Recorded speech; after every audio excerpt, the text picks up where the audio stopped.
महाराष्ट्र की सियासत में बड़ा धमाका होने जा रहा है। संजय राउत उद्धव ठाकरे का साथ छोड़ सकते हैं और एनसीपी ज्वाइन कर सकते हैं। बीजेपी विधायक नितेश राणे का कहना है कि 10 जून से पहले संजय राउत एनसीपी में शामिल होंगे। नितेश राणे ने कहा, महाराष्ट्र की राजनीति में अगले कुछ दिनों में एक बड़ा भूकंप आने वाला है। सूत्रों से मिली जानकारी के मुताबिक 10 जून से पहले संजय राउत एनसीपी ज्वाइन करेंगे। उन्होंने कहा कि उद्धव ठाकरे ने सांप को दूध पिलाया है। राउत बाला साहेब ठाकरे के भी नहीं हो पाए तो उद्धव के क्या होंगे। नितेश राणे ने कहा कि संजय राउत समाजवादी विचारधारा को मानने वाला व्यक्ति हैं। हिंदुत्व से संजय राउत का कोई लेना देना नहीं है। उन्होंने कहा कि संजय राउत को केरला स्टोरी नहीं पसंद, लगता है उन्हें केवल रशियन स्टोरीज पसंद हैं।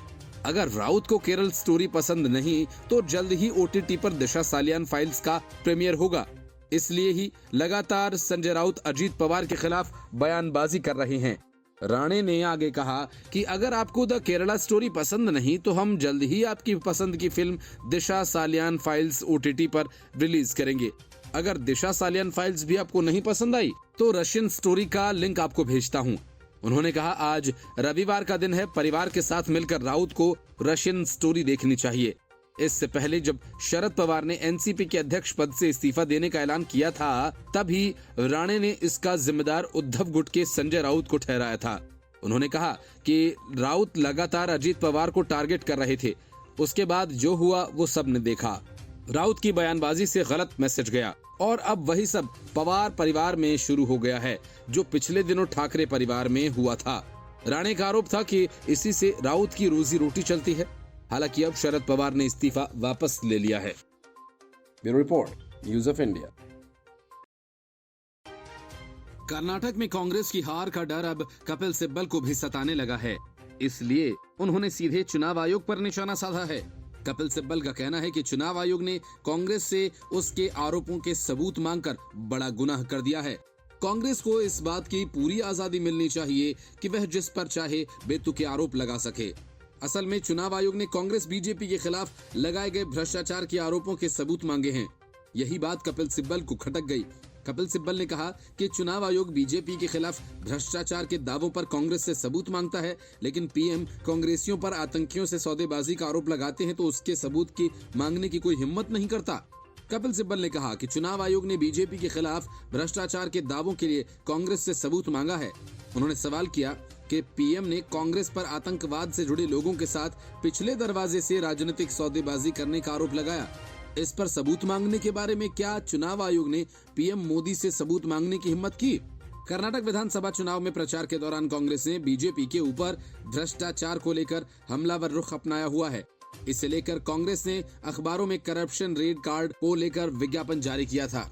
इसे लेकर चुनाव आयोग ने कांग्रेस के कर्नाटक इकाई को नोटिस जारी किया था और इस नोटिस पर कांग्रेस को रविवार शाम तक अपना जवाब पेश करना है। कांग्रेस के विज्ञापन को लेकर बीजेपी ने चुनाव आयोग से शिकायत की थी। शिकायत के बाद चुनाव आयोग ने नोटिस भेजा। इसमें कहा गया है कि प्रथम दृष्टया ऐसा लगता है कि कांग्रेस ने विज्ञापन के जरिए आदर्श आचार संहिता का उल्लंघन किया। अभी पुराने नोटिस पर जवाब देना बाकी है, लेकिन उसके लिए कांग्रेस ने एक नया विज्ञापन बीजेपी के खिलाफ निकाल दिया है। इस विज्ञापन में एक बार फिर बीजेपी को ट्रबल इंजन सरकार कहकर हमला बोला गया। इस विज्ञापन में कांग्रेस ने 2014 के मुकाबले आज जरूरी सामानों की कीमत की तुलना की। देखना होगा कि बीजेपी इस विज्ञापन पर किस तरह की प्रतिक्रिया देती है। Bureau report, news of India. अपनी मस्ती और आलीशान जिंदगी की चाहत की वजह से चौतरफा घिरे अरविंद केजरीवाल की हालत ऐसी हो गई है कि अब पार्टी के नेता भी उनके बचाव में आने से कतरा रहे हैं। हाल ही में केजरीवाल के पुराने आवास की छत गिरने की कहानी सुनाने वाले संजय सिंह से भी जब फिर से बंगला विवाद पर सवाल किया तो वे कन्नी काटकर निकल गए। अब केजरीवाल को कांग्रेस ने जमकर लपेटा है। कांग्रेस नेता अजय माकन ने प्रेस कॉन्फ्रेंस कर सीएम केजरीवाल पर गंभीर आरोप लगाए। उन्होंने कहा कि केजरीवाल खुद को आम आदमी दिखाने के लिए अपने से बड़े साइज के कपड़े पहनते हैं, 1 रुपए की कलम रखते हैं और चप्पल पहनते हैं, लेकिन अपने लिए वे महल में 45 करोड़ नहीं बल्कि 171 करोड़ का महल बनवाते हैं। अजय माकन ने कहा कि पूर्व सीएम शीला दीक्षित सादगी की असल मिसाल थी। अजय माकन ने 171 करोड़ रुपए खर्च किए जाने की बात कही और इसका पूरा हिसाब भी दिया। माकन ने कहा कि केजरीवाल के मकान को फैलाने के लिए अधिकारियों के मकान गिराए गए और उन अधिकारियों के लिए CWG खेल गांव के 21 फ्लैट्स खरीदे गए जिनकी कीमत 6 करोड़ प्रति फ्लैट है और इस खर्च को भी केजरीवाल के महल के खर्च में जोड़ा जाना चाहिए। अजय माकन ने आरोप लगाते हुए कहा कि बजट में सीएम आवास पर 45 करोड़ या 171 करोड़ का खर्च का कोई जिक्र नहीं किया गया। उन्होंने ये भी कहा कि नियमों की धज्जियां उड़ाते हुए इन्होंने हेरिटेज बिल्डिंग को गिरा दिया, 2 मंजिला इमारत बना दी। इस दौरान 28 पेड़ काट दिए गए। तल्ख अंदाज में अजय माकन ने कहा कि एफिडेविट देकर खुद को आम आदमी कहने वाले के घर में लाखों के पर्दे और करोड़ों के मार्बल लगे। अजय माकन ने कहा कि केजरीवाल के शराब घोटाले की पहली शिकायत कांग्रेस ने की थी। केजरीवाल सरकार भ्रष्ट है जो 171 करोड़ का खुद का महल बनाए, वो किस बात का आम आदमी। लोकपाल को लेकर केजरीवाल अब चुप क्यों हैं? हर पार्टी को केजरीवाल का असली चरित्र समझना चाहिए। केजरीवाल भ्रष्टाचार के पैसे का इस्तेमाल कांग्रेस के खिलाफ कर रही है। अजय माकन ने अपनी तरफ से केजरीवाल की मुश्किलें बढ़ा दी हैं। इसके पहले सुकेश चंद्रशेखर ने दिल्ली के उपराज्यपाल VK सक्सेना को पत्र लिखकर कहा, सीएम केजरीवाल के बंगले में हो रहे पुनर्निर्माण से लेकर फर्नीचर और क्रॉकरी तक के पैसे उसने दिए। सुकेश ने अपने पत्र में दावा किया है कि अरविंद केजरीवाल के बंगले में जो करोड़ों के फर्नीचर लगे हैं उसे सत्येंद्र जैन और अरविंद केजरीवाल ने खुद चुना था। उसने कहा कि फर्नीचर और क्रॉकरी की तस्वीरें उसने खुद व्हाट्सएप और फेस टाइम के जरिए भेजी थी। सुकेश ने खत में यह भी दावा किया कि अरविंद केजरीवाल के लिए उसने 45 लाख रुपए का ऑलिव ग्रीन कलर का 12 सीटर डाइनिंग टेबल मंगवाया था।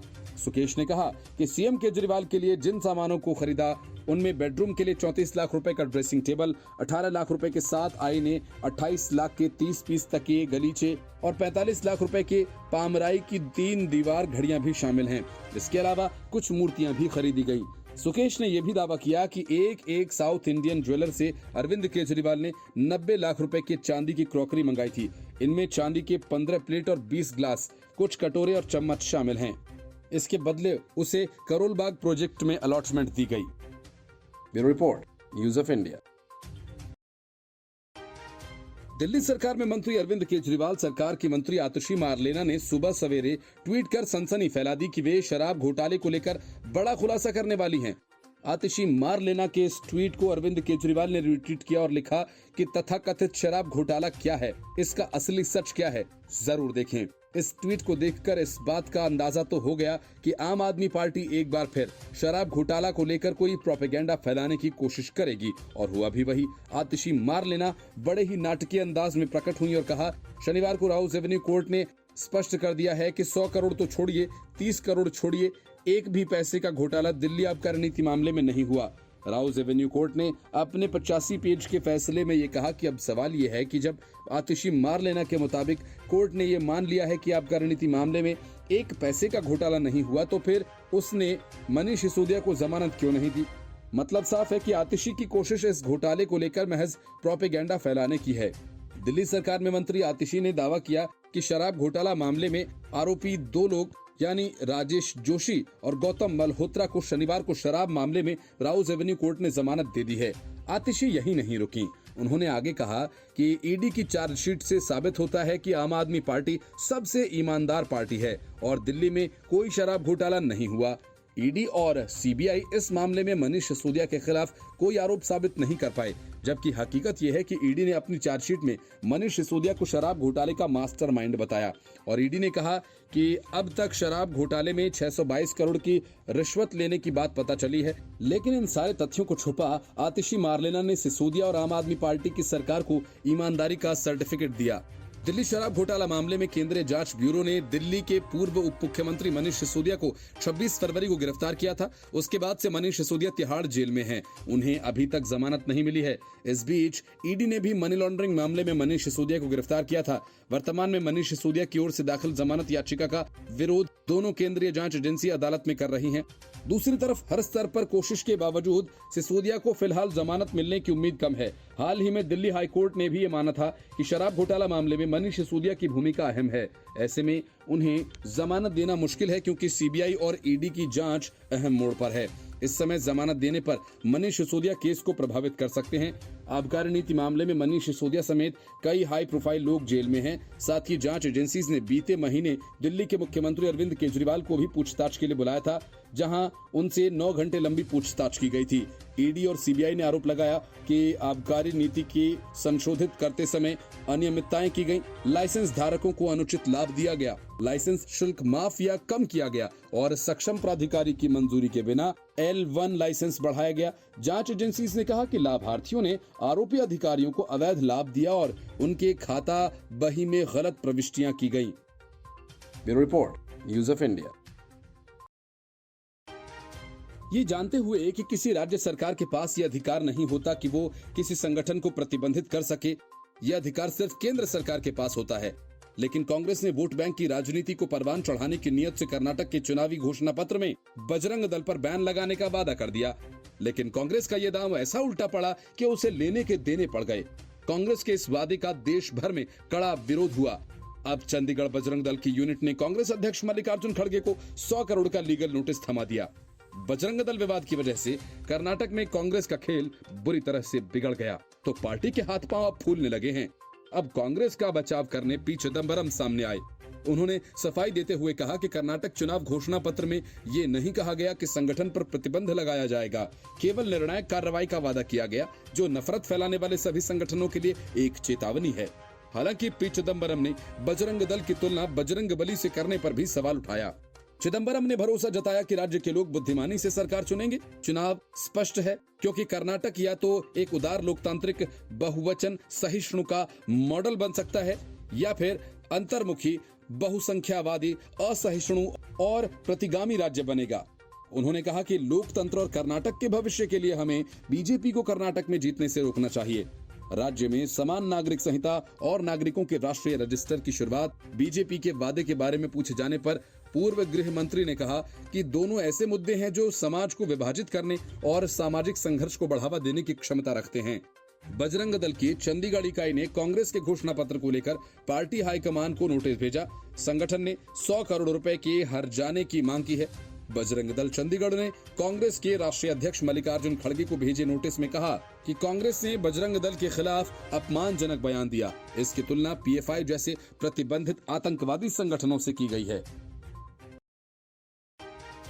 कांग्रेस ने शराब घोटाला मामले में अरविंद केजरीवाल सरकार की बराबरी कर ली है। छत्तीसगढ़ की भूपेश बघेल सरकार में करीब 2000 करोड़ का घोटाला सामने आया, लेकिन फर्क इतना है कि केजरीवाल की सरकार ने शराब लॉबी के सहारे हजारों करोड़ की घोटाला किया, जबकि बघेल सरकार में नकली शराब बनाकर बाकायदा शराब की दुकानों पर बेच दिया गया। ईडी ने मामले का भांडाफोड़ करते हुए रायपुर के मेयर अनवर ढेबर को गिरफ्तार किया है। अनवर ढेबर का कनेक्शन बड़े नेताओं और नौकरशाहों से है। काली कमाई का 2000 करोड़ अकेले अनवर ढेबर नहीं, बल्कि सबने मिल बांटकर खाया। ईडी ने इस मामले में मुख्य आरोपी अनवर ढेबर को शनिवार को ही गिरफ्तार कर लिया था, जिसे 4 दिन के लिए ईडी की हिरासत में भेज दिया गया। ईडी ने इससे पहले मार्च के महीने में कई जगहों पर तलाशी ली थी और कथित घोटालों में शामिल कई लोगों के बयान दर्ज किए थे। एजेंसी का दावा है कि उसने 2019-2022 के बीच 2000 करोड़ रुपए के बड़े भ्रष्टाचार और मनी लॉन्ड्रिंग के सबूत एकत्र किए हैं। ईडी ने बयान जारी कर कहा कि PMLA जांच से पता चला कि अनवर ढेबर के नेतृत्व में एक संगठित आपराधिक सिंडिकेट छत्तीसगढ़ राज्य में काम कर रहा था। अनवर ढेबर को एक शख्स के अलावा राज्य के शीर्ष राजनेताओं और वरिष्ठ नौकरशाहों का वरदहस्त प्राप्त था। ईडी के अधिकारियों के अनुसार अनवर की एक बड़ी साजिश और बड़े घोटाले को अंजाम देने के लिए लोगों और संस्थाओं का एक व्यापक नेटवर्क तैयार किया। इसका उद्देश्य छत्तीसगढ़ में बेची जाने वाली शराब की प्रत्येक बोतल से अवैध रूप से पैसा एकत्रित करना था। सूत्रों का कहना है कि कांग्रेस शासित राज्य के कई नौकरशाह और राजनेता भी ईडी के रडार पर हैं। शराब से प्राप्त होने वाला राजस्व राज्य की आय का एक बड़ा सोर्स है। आबकारी विभाग के पास शराब की आपूर्ति को संचालित करने, नकली शराब से होने वाली घटनाओं को रोकने और राज्य के लिए राजस्व अर्जित करने और उपभोक्ताओं को गुणवत्ता वाली शराब सुनिश्चित करने की जिम्मेदारी होती है। ईडी ने आरोप लगाया कि जांच से पता चला कि अनवर ढेबर के नेतृत्व वाला आपराधिक सिंडिकेट इन सभी उद्देश्यों के उलट काम कर रहा था। छत्तीसगढ़ में शराब की खरीद को लेकर खुदरा बिक्री और उपभोक्ता तक शराब व्यापार पहलुओं को राज्य द्वारा नियंत्रित किया जाता है। किसी भी निजी शराब की दुकान की अनुमति नहीं है। सभी 800 शराब की दुकानें राज्य द्वारा संचालित हैं। छत्तीसगढ़ राज्य विपणन निगम लिमिटेड में बेची जाने वाली शराब खरीद को नियंत्रित करता है। जो आपूर्तिकर्ता दुकानें चलाते हैं उनके लिए man power, cash collection tenders, bottle निर्माताओं और होलोग्राम निर्माताओं का चयन करने के लिए CSMCL निविदाएं जारी करता है। ईडी के मुताबिक राजनीतिक अधिकारियों के समर्थन के साथ अनवर डेबर CSMCL के कमिश्नर और MD तक पहुंच बनाने में सफल रहा। अनवर ने विकास अग्रवाल उर्फ सुब्बू और अरविंद सिंह जैसे करीबी सहयोगियों को सिस्टम में पहुंच बनाने के लिए काम पर रखा। ईडी ने कथित तौर पर पाया कि 3 अलग-अलग पैटर्न्स में सिंडिकेट राज्य में चल रहा था, जिसमें पहला पैटर्न था कि CSMCL द्वारा जो खरीदारी की गई उसके आपूर्तिकर्ताओं से सिंडिकेट द्वारा 75 से 150 रुपए प्रति केस के आधार पर कमीशन लिया गया था। Bureau report, news of India.